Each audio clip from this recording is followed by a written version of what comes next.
Chapter 54. Demolishing Doubting Castle and Death to Despair and Diffidence.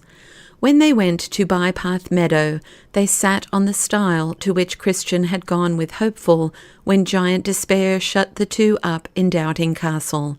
They sat down to think what would be the best thing to do, now that they were so strong a force, and had such a man as Mr. Greatheart to guide them, to wit, if it would not be well to pull down Doubting Castle, and should there be poor souls shut up there who were on their way to the Celestial City, to set them free.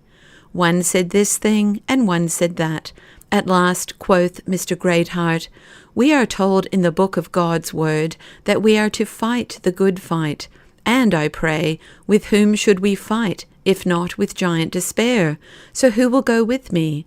Christiana's 4 sons said, "We will," for they were young and strong, so they left their wives and went.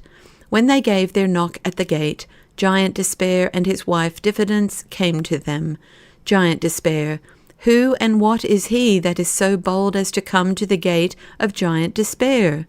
Greatheart, "It is I, a guide to those who are on their way to Zion, and I charge thee to throw wide thy gates, and stand forth, for I am come to slay thee, and pull down thy house."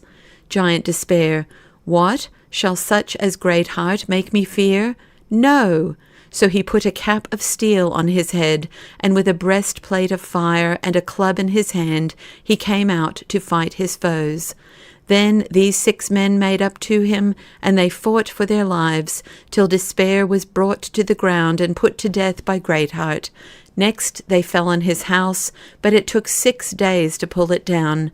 They found there Mr. Despondency, and one, much afraid, his child, and set them free.